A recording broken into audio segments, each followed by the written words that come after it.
Sir Deshmukh साहब, आपका जो चैम्बर है, कई ऐसी एक्टिविटीज लगातार आप लोग करते हैं जिसमें कि बायर्स और जो मैन्युफैक्चरर्स हैं ये एक साथ एक प्लेटफॉर्म पे है। क्या कभी आप लोग की तरफ से B2B मार्केट को, ऑनलाइन मार्केट को, ऑनलाइन प्लेटफॉर्म्स को भी प्रमोट करने के, एजुकेट करने की चैम्बर के लेवल पे भी कोशिश होती है?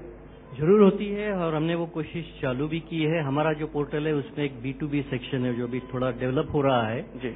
लेकिन ये B2B से सेक्शन है वो हमारे मेंबर्स जो है उनके लिए उनके बीच में जो इंटरेक्शन होगी और उस इंटरेक्शन से दोनों को फायदा होगा। कैसा रिस्पॉन्स मिला अब तक? रिस्पॉन्स अच्छा है। हमारे पास काफी इंक्वायरी जो पहले आती थी कि आप एक्स प्रोडक्ट सप्लाई करने वाला अपना मेंबर्स में कौन है, तो then we used to provide the information. Now that they can get that information, they can come to that B2B section, they can discuss. See, one point which I would like to make is that ये buyer और seller है उनके बीच में जो transaction है वो काफी extended रहता है जिसमें काफी डिस्कशंस होते हैं, निगोशिएशंस होते हैं और इसको ये जो प्लेटफॉर्म है उसको थोड़ा और वर्चुअल करना जरूरी होता है क्योंकि एक डील में ट्रांजैक्शन क्लिक नहीं होता है, एक डिस्कशन में ट्रांजैक्शन क्लिक नहीं होता है, उसके कुछ डिमांड दोनों साइड के रहते हैं और वो तो जब डिमांड्स और जो इसके ऊपर डिस्कशन होगा वो आगे चल के इट मटेरियलाइजेस। चिराग, जब नेट डेटिंग की बात हो रही है तो कहीं ना कहीं जब बात इंटरनेट की होती है तो भरोसा भी कम हो जाता है। जैसा हमारे ऑडियंस में से भी सवाल आया था कि जेन्युइन क्वेरीज कैसे उसको तय करें और उसका रिस्पांस कैसे किया जाए, क्योंकि इसमें बहुत ज्यादा समय भी बर्बाद हो जाता है अगर जेन्युइन क्वेरी नहीं है और अपनी इन्फॉर्मेशन भी वहां पर चली जाती है। तो कैसे, क्या क्या प्रिकॉशंस रखने चाहिए और किस तरह से आके B2B पोर्टल का एक अच्छे तरीके से इस्तेमाल किया जा सकता है? Before I answer your question, let me take a step back. Imagine कीजिए कि जो क्वेरी डाल रहा है उसके मन में क्या चल रहा है। मैं क्वेरी डाल रहा हूं किसी कंपनी में, किसी देश में, शायद किसी देश में या किसी और स्टेट में जिसको मैं ना जानता हूं, ठीक है, और मेरे को अब पता नहीं कि वहां से क्या मिलेगा, कुछ फायदेमंद मिलेगा नहीं मिलेगा। जो जेन्युइन क्वेरी डाल रहा है उसके मन में भी इतने डाउट्स हैं, right? And it is important that you communicate very well. अभी उसने क्वेरी डाल दी, आपके ईमेल बॉक्स में आ गई, 3 दिन तक जवाब नहीं दिया, तो ऑब्वियसली वो कुछ जवाब तो फिर उसके बाद आगे बात बढ़ेगी नहीं, क्योंकि अगर आप फॉलो अप कर नहीं रहे हैं तो फिर होगा नहीं। अब आई आपके तरफ वाली बात कि जेन्युइन इंक्वायरी कैसे आएगी, कि कैसे प्रिकॉशन लिए जाएं। फर्स्ट एंड इजीएस्ट वे, आप उनका नाम सर्च इंजन में डाल के देख लीजिए उनकी अपनी वेबसाइट है कि नहीं, जो उन्होंने कॉन्टैक्ट डिटेल्स दिए हैं वो ठीक हैं कि नहीं, क्योंकि इसी से आपको एक आइडिया लग जाएगा कि कितनी बड़ी कंपनी है, क्या आप जिसका कोटेशन मांग रहे हैं उसको एक्चुअली जरूरत है कि नहीं है, कि वो फेक है। आपको एक जरा आप उस पे से अगर आप कॉमन सेंस जरा लगा के अगर आप उसको देखेंगे तो आपको उससे भी आपको काफी चीजें आप उस लेवल पे आप हटा सकते हैं। मैं जो दूसरी हमारी सर्विस की बात कर रहा था, बाय लीड वाली सर्विस की, उसमें भी हम यही करते हैं। जब भी कोई क्वेरी आती है जो जनरल क्वेरी होती है, जो किसी क्लाइंट के पास डायरेक्टली नहीं जा रही होती है, उसमें भी हम यही करते हैं। हम कोई उस क्वेरी को पढ़ता है, उसको समझता है कि क्या है, किसके बारे में है, फिर उसको वो फोन करता है, एक सर्च करके, इंटरनेट सर्च करके देख लेता है कि ये कंपनी लेजिटिमेट है कि नहीं है, फिर उसको वो फोन करता है। फोन कॉन्वर्सेशन पे उसको इतना समझ में आ जाता है कि वेदर इसकी नीड जेन्युइन है कि नहीं, फिर उसके बाद हम उसको पोस्ट करते हैं, वेरीफाइड लीड के नाम से उसको पोस्ट करते हैं। यही एक्शन आप अपने लीड, आपको जो लीड डायरेक्टली आती है, यही चीज आप उसके लिए भी कर सकते हैं, राइट?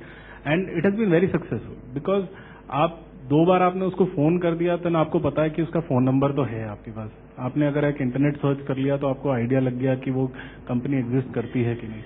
इंडियन कंपनीज में वो थोड़ा मुश्किल है क्योंकि सारी इंडियन कंपनीज की वेबसाइट नहीं है, बट अगर इंटरनेशनल है तो आपको एक जनरल आइडिया लग जाता है कि वो है कि नहीं। These are some basic precautions that you can do. Lakshman से मैं जानना चाहूंगा, लक्ष्मण, तमाम एसएमई से आप इंटरेक्ट करते रहते हैं, जब बात आईटी की होती है कितना अहमियत रखता है ये शब्द जब बात स्मॉल मीडियम एंटरप्राइजेस की हो? तो देखिए, आईटी का तो रोल हर जगह बहुत इम्पोर्टेंट, महत्व रहा है। आज इंडिया की जो स्टॉक एक्सचेंजेस हैं, बॉम्बे स्टॉक एक्सचेंज हो, नेशनल स्टॉक एक्सचेंज है, ये वर्ल्ड के बेस्ट एक्सचेंजेस में माना जाता है। इसका एक ही रीजन है, the IT capability of the exchanges is very high.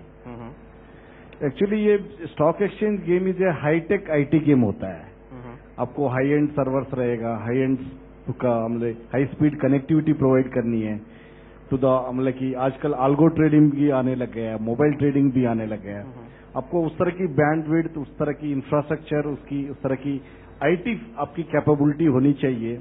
Okay. और as far as SMEs are concern, India के जो 30 मिलियन एसएमई एंटरप्राइजेस जो हैं, इसमें जो भी कि मिलियंस जो एस्पायर कर रहे हैं बड़े एंटरप्रेन्योर बनने के लिए, उनके लिए IT, e commerce, B2B, B2C, all these online portals, internet is going to play a very important role. Vishwanath साहब, जब हम आपसे बात करें तो आपने जो बातें हमारे साथ शेयर की थी कि कैसे आईटी इनोवेशन और इंटीग्रेशन से कॉस्ट कैसे कम की जा सकती है, कैसे उसका एडवांटेज लिया जा सकता है। I tell you, some time back, maybe some years back, people used to get a check. Now RTGS transfer is happening. It's a revolution. Let me tell you, a person in Chandigarh, my vendor, I used to wait for 5 days, 6 days for the check, and even if you transfer, swift transfer, we call it also, it has got some limitations. Let us take it aside. A stage is going to come in 2 to 3 years when no purchase orders will be given in the hard form. It has already started. In fact, I am finding a lot of difficulties. Let me tell you, when we introduced SAP, I just asked for my boys to give me the list of the vendors. Okay, there were about 500 to 600 vendors. Out of that, as many as 200 to 300, I will not be able to send the purchase orders electronically. The reason is because they have some restrictions. They want some investment, they have to do that in the IT sector to receive that. Just imagine, I finalize a purchase order today, I sit with him, I finalize, and send it on the very day. I don't sign, of course I don't sign the purchase order, but electronically it is signed, and it goes on the very day, he gets it on the next day. It has got a tremendous advantage, let me tell you. And not only that, he accepts the purchase orders with the network, SAP network. In fact, I asked a simple question. Whenever I was in Germany, I was trying to find out the same thing, is whether, we are all talking, whether it is Telco, whether it is Thermax, whether it is ThyssenKrupp or all, we are talking about SAP, but then a person who receives a purchase order, he receives from many, many agencies. Is there any possibility of a network which we can share? Obviously. Rajiv Chawla से मैं यहाँ पर reaction जाना चाहूंगा, please. Rajiv, आप अपने आप को modern face of SME sector कहते हैं। मैं जानना चाहूंगा, क्या इस तरीके का इंटीग्रेशन पॉसिबल है कि एक लो कॉस्ट मॉडल पर एक छोटी कंपनी को टेक्नोलॉजी फ्रेंडली बनाया जा सके? एक ही शब्द में इसका उत्तर देता हूं, क्लाउड कंप्यूटिंग एक बढ़ता हुआ टूल है, और उसमें आपको कंप्लीट ईआरपी पैकेजेस 10, 15, 20, 50 लाख के लेने की जरूरत नहीं है। Number of users, number of stations, number of activity के बेसिस पे आप मंथली बेसिस पे 200-500 रुपया फीस देके आप ले सकते हैं। सिंपल एक टूल। वेरिफिकेशंस पे एक बड़ा इंपॉर्टेंट इशू आ रहा था, बार बार चर्चा हो रही थी कि किस तरह से हम वेरीफाई करें कि बाहर से आई हुई इंक्वायरी जेन्युइन है या नहीं है, या मैं कुछ सामान लेना चाहता हूं और पेमेंट अगर क्रेडिट कार्ड से दे रहा हूं या ट्रांसफर कर रहा हूं इलेक्ट्रॉनिक ट्रांसफर, तो क्या वो कंपनी जेन्युइन है? देयर आर वेरिफिकेशन एजेंसीज, आप उनसे बात करिए, 5,500-6 हजार रुपए उनकी छोटी सी फीस होती है। पूरे विश्व में किसी भी कंट्री में कोई भी कंपनी की आपको इंक्वायरी है, आप उनको दीजिए, विद इन वन वीक वो आपको रिपोर्ट दे देते हैं कि क्या वो कंपनी एग्जिस्ट करती है या नहीं करती है, उसका खाता है या नहीं है। तो यानी आज छोटे छोटे टूल्स हैं। जो मैं बात कहना चाहता हूं विशेष रूप से कि इंडिया मार्ट B2B पोर्टल की बात करें या किसी भी औजार की बात करें, ये टूल्स ऐसे हैं जिनको यूज करना आना बहुत जरूरी है। थोड़ी सी नॉलेज बढ़ा ली जाए, थोड़ा सा अवेयर रहे तो ये पॉसिबल है। Chirag, your basic operational statutory functions like taxation, payroll, attendance, all this you can manage on a shared basis. आपने there are companies that will set up the platform and they will say that आपको 2 seat चाहिए, आपको 3 seat चाहिए, मैं उन 2-3 seat की आपसे फी लूंगा, सिर्फ उन 2-3 सीट की। आपको अपना कंप्यूटर नहीं लगाना है, वो एक कॉमन एरिया में है, जैसे वो कह रहे थे क्लाउड कंप्यूटिंग की बात कर रहे थे।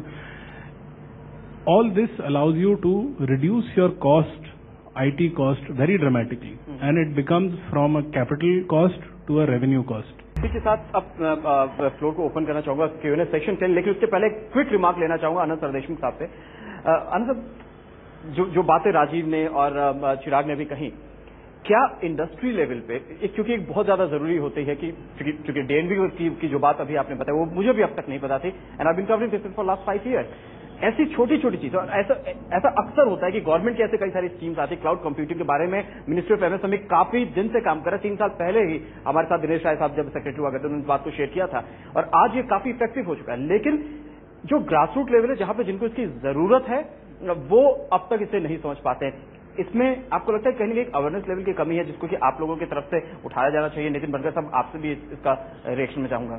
अवेयरनेस की कमी तो जरूर है, लेकिन अवेयरनेस बढ़ाने के लिए हमारे जैसे एसोसिएशन है, इवन मैं तो किस तरीके के इनिशिएटिव लेते हैं आप लोग इसके लिए? हम अवेयरनेस, अभी आपने जो बोला कि डन एंड ब्रैडस्ट्रीट का ट्रस्ट सील है, तो हमने वो ट्रस्ट सील पहले 1 साल के लिए हमारे मेंबर्स को फ्री दिया था। Okay. जो वो लेके उसका इफेक्ट देख सकते हैं, उसका फायदा देख सकते हैं। हम हमारे यहाँ अलग अलग प्रोग्राम ऑर्गेनाइज करते हैं, जहाँ से मिनिस्ट्री से लोग आते हैं, फाइनेंशियल इंस्टीट्यूशन से आते हैं, और ये जो स्कीम्स है और जो क्लाउड कंप्यूटिंग के बारे में साहब ने बोला, तो वो क्लाउड कंप्यूटिंग के बारे में भी हमने अलग अलग कंपनियों को बुलाया था और हमारे मेंबर्स के सामने उनके प्रेजेंटेशन हुए थे।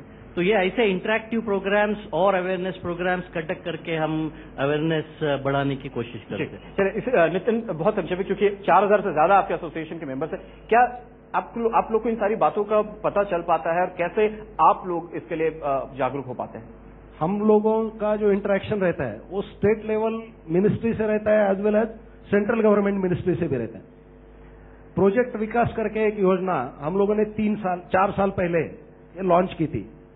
उसके थ्रू बिल गेट्स की जो कंपनी है माइक्रोसॉफ्ट, उनको हमने रिक्वेस्ट किया था कि स्मॉल स्केल इंडस्ट्री के जो भी वर्कर्स है या जो भी प्रोपराइटर्स है, डायरेक्टर्स है, they are working at 50% efficiency और बिलो 50% इफिशिएंसी। अगर इफिशिएंसी 10 या 15% से भी बढ़ जाएगी तो नेशनल जीडीपी है उसमें काफी बढ़त होगी, जो कि 15% था तो 28% तक जा सकता है। उससे अपना काफी फायदा हो जाएगा। जनरली कोई भी स्मॉल स्केल इंडस्ट्री में 1 मैन शो रहता है। आजकल थोड़े से हम लोग ज्यादा रख रहे हैं, लेकिन लैक ऑफ प्लानिंग की वजह से जो प्रोडक्शन इफिशिएंसी है वो हमारी काफी कम हो जाती है। वो सुपरवाइजर या मालिक वो बैठ के दिन का प्लानिंग करता है। Generally we are related with automobile field.